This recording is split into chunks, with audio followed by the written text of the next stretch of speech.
Сәлеметсіздер ме, құрметті оқушылар? Бұл қарапайым математика және сіздермен бірге Мейірбек Жоламан. Бүгін біз номері 115-ші сабағымызды бастаймыз. Бүтіннің бөлігін табуға берілген есептер. Бүтіннің бөлігін табуға берілген есептерді шығаруды үйренесің. Бірінші степ, бөлшектерді өз суретімен жаз. Сонда сен ауаны қорғау тәсілдерінің бірін білетін боласың. Жаңағыдай бөлшектерді өз суретімен жазайық. 65-тен 15, 65-тен 25, 65-тен 29, 65-тен 32, 65-тен 39, 65-тен 46, 65-тен 54, 65-тен 58, 65-тен 60, 65-тен 62, 65-тен 68 және 65-тен 70. Сонда осы бөлшектерге сәйкес әріптер жазатын болсақ, бізде көгалдандыру деген сөз шығады. Екінші степ, есептер шығар, А нұсқасы. Саяжолға 126 ағаш отырғызылған. Олардың алттан бір бөлігі қайын. Саяжолда барлығы қанша қайын бар? Отырғызылған 126 ағаш, қайын қанша екені белгісіз, ол бізде алттан бір бөлігі дейді. 126-ны 6-ға бөліп бірге көбейтеміз, 21 шығып тұр. Жауабы, саяжолда барлығы 21 қайын бар. А нұсқасы. Сен санның бөлігін табуды білесің. Бірнеше бөлікті тауып көр. Саяжолға 126 ағаш отырғызылған. Олардың 63 бөлігі үйеңкі. Саяжолда барлығы қанша үйеңкі бар? Біздер 63 бөлігін табу үшін 6-ға бөліп 3-ке көбейтеміз, сонда 63 болады. Жауабы, саяжолда барлығы 63 үйеңкі бар. Есіне сақта, санын бөлшекпен өрнектелген қандай бір бөлігін табу үшін осы саны бөлшектің бөліміне бөліп, ал мына көбейту керек. 126-ның 63 бөлігін табайық дейді. 126-ны 6-ға бөлеміз, 21 шығады. Ол бір бөлігінде, ал 3-ке бөлетін болсақ, 3 бөлігінде қанша екені шығады? Ол 63 болады. Үшінші деп есептер шығар, А нұсқасы. Сенбілікке 369 оқушы шықты. Олардың 92-сі 4-ші сынып оқушылары. Сенбілікке 4-ші сыныптан қанша оқушы қатысты? Шықты 369 оқушы, 4-ші сынып оқушылар қанша екені белгісіз, бірақ 9-дан 2-сі дейді. 369-ды 9-ға бөліп 2-ге көбейтеміз, сонда 82 шығады. Жауабы, сенбілікке 4-ші сыныптан 82 оқушы қатысты. А нұсқасы. Веложарысқа қатысушылар 15 мың километр арақашықтықты жүріп өтуі тиіс. Жолдың 5-тен 3-ін жүріп өтті, енді қанша жол жүруі тиіс? Жүруі тиіс 15 мың километр, жүріп өтті қанша екені белгісіз, 5-тен 3-ін қалды қанша километр? 15 мыңды 5-ке бөліп 3-ке көбейтеміз, 9 мың шығады. Жауабы, енді 9 мың километр жол жүруі тиіс. Төртінші, пайызды бөлшек түрінде жаз, есепте. 4800 теңгенің 2%, 2% ол 100-ден 2 болады. 4800-ді 100-ге бөліп 2-ге көбейтеміз, 96 теңге шығады. 15%, 100-ден 15, 1000-ды 100-ге бөліп 15-ге көбейтеміз, 150 метр шығады. 74%, 100-ден 74, 8 километрден 74%, 8000-ды 100-ге бөліп 74-ге көбейтеміз, 5920 метр шығады. 85%, 100-ден 85, 1 тоннаның 85%, 1 тонна 1000 килограмм, 1000-ды 100-ге бөліп 85-ге көбейтеміз, 750 килограмм шығады. 14%, 100-ден 14, 25 тоннаның 14%-ын табу керек. 25 тонна ол 25 мың килограмм, оны 100-ге бөліп 14-ке көбейткенде 3500 килограмм шығады. 35%, 100-ден 35, біздер деген 9 килограмм дейді, 9000 грамм болады. Оны 100-ге бөліп 35-ке көбейткенде 3150 грамм шығады. Бесінші степ, есепті шығар. Жол бойына отырғызу үшін 540 түп терек және бірнеше түп қарағаш көшеті әкелінді. Қарағаш теректің алттан 2 бөлігі. Жол бойына отырғызу үшін барлығы қанша көшет әкелінді? Терек 540 түп, қарағаш қанша екені белгісіз, бірақ алттан 2 бөлігі дейді. Барлығын табу керек. 540-ты 6-ға бөліп 2-ге көбейтеміз, 180 шығады. 540-қа 180 қосқанда 720 шығады. Жауабы, жол бойына отырғызу үшін барлығы 720 көшет әкелінді. Алтыншы степ, теңдеулерді шеш. X айтылған 12-ден 5, тең болады 12-ден 2.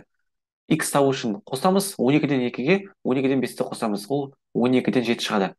X-ның орнына 12-ден 7-ні қоямыз, тексереміз, 2 жаға тең. Z азайтылған 19-дан 7, тең болады 19-дан 11. 19-дан 11-ге 19-дан 7-ні қосамыз, ол 19-дан 18 шығады. Z-ның орнына 19-дан 18-ді қойып, тексереміз, 2 жаға тең. 16-дан 15 азайтылған Y, тең болады 16-дан 3. Y табу үшін 16-дан 15-тен 16-дан 3 азайтамыз, 16-дан 12 шығады. Y-ның орнына 16-дан 2-ні қоямыз, сонда азайтқан кезде 16-дан 3 шығады, 2 жаға тең. 25-тен 7 қосылған P тең болады 25-тен 18. P-ны табу үшін 25-тен 18-ден 25-тен 7-ні азайтамыз, ол 25-тен 11 шығады. Орнына қойып тексереміз, 2 жаға тең болады. Жетінші степ, амалдардың орындалу ретін анықта және есепте. Бірінші амал 6075-ке 9980-ді қосамыз, 16055 шығады. 16055-тен 15916-ны азайтамыз, 59-ға тең болады. Үшінші степ, үшінші амал 56-ны 59-ға көбейтеміз, 9204 болады. 9204-ті 26-ға бөлгенде 354 шығады. Келесі. 37929-ды 47-ге бөлеміз, 807 болады. 8162-ден 807-ні азайтамыз, 7355 болады.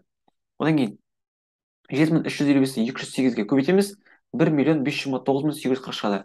Төртінші амал 907-ні 39-ға көбейтеміз, 35373 болады. Азайтамыз, 1.494.467 шығады. Келесі. Бірінші амал, бір тәулік азайтылған 3 сағат 48 минут дейді. Бір тәулік ол 24 сағат. 24 сағаттан 3 сағат 48 минут азайтуымыз керек. 24 сағатты жаңа минут беріп жататын болсақ, ол 23 сағат 60 минут болады. Бір сағатын алып, оны минутқа айналдырдық.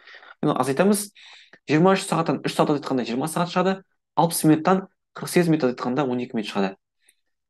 Келесі, 9 сағат 56 минут қосылған 20 сағат 12 минут. 9 сағатқа 20 сағат қосқанда 29 сағат шығады, 56 минутқа 12 минут қосқанда 68 минут шығады.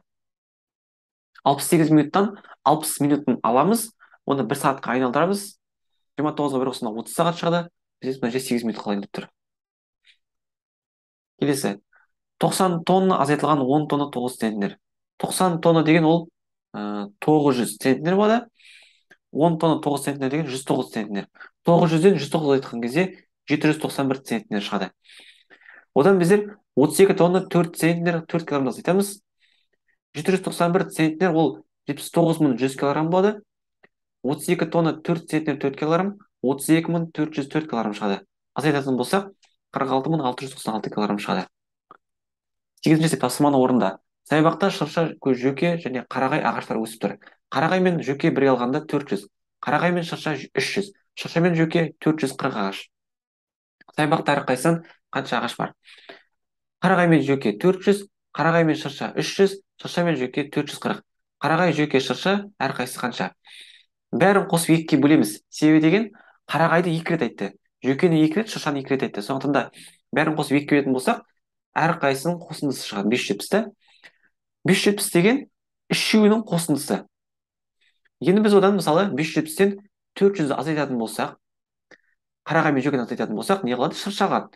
170 ол шырша болады. Келесі, 570 деген ол үшеуінің қосындысы. Біз одан 300 азайтамыз. Қарағай мен шыршаны азайтып жіберетін болсақ, онда менде қалады жөке. 270 деген ол жөке. Енді қарағайды табайық. 570-тен 440 азайтамыз. Шырша мен жөкені азайтамыз, сонда қарағай қалады. 130 деген ол қарағай. Жауабы, саябақта 170 шырша ағашы, 270 жөке ағашы, 130 қарағай ағашы бар. 9-ші тапсырманы орында. Балалар жасыл бұршақ дәнін өсірді. Бақылау нәтижесін олар кестеге жазды. Кестедегі мәліметтер бойынша дәптеріне графиксіз. Күндер. Мысалы, күндер бір күнде, бірінші күні 0 мм, екінші күні 6 мм, 0 деп жаздық. Үшінші күні 9 мм, төртінші күні 9 мм, бесінші күні 12 мм, алтыншы күні 15 мм, жетінші күні 15, сегізінші күні 15, тоғызыншы күні 18 мм, 10-шы күні 21 мм шығып тұр. 10-шы есептері шығар. Нұсқасы. Қайта салынған жолдың ұзындығы 126 км. Жол шетінің 9-дан 2 бөлігінде ағаш отырғызылды. Жол шетінің тағы қанша километріне ағаш отырғызу керек дейді. Жолдың ұзындығы 126 км, отырғызылды қанша? 9-дан 2 бөлігі, отырғызу керек белгісіз. 126-ны 9-ға бөліп 2-ге көбейтеміз, 28 шығады, отырғызылды. Отырғызу керек. 126-дан 28 айтқан кезде 98 шығады. Жауабы, жол шетінің тағы 98 км-не ағаш отырғызу керек. Нұсқасы. Егістіктің ұзындығы 15 км. Ені ұзындығының 5-3 бөлігіне тең. Егістіктің ені қаншаға тең? Егістіктің ауданы мен периметрін тап. Ұзындығы 15 км, ені қанша екені белгісіз, 5-3 бөлігін табу керек. Енін табатын болсақ, 15-ті 5-ке бөліп 3-ке көбейтеміз, 9 км шығады. Периметрін табу үшін 15-ке 9 қосып 2-ке көбейтеміз. 48 км болады периметрі. Аудан табу үшін ұзындығы мен енін көбейтеміз. 15-ті 9-ға көбейткенде 135 км квадрат шығады. Жауабы, егістіктің ені 9 км, егістіктің ауданы 135 км квадрат, периметрі 48 км.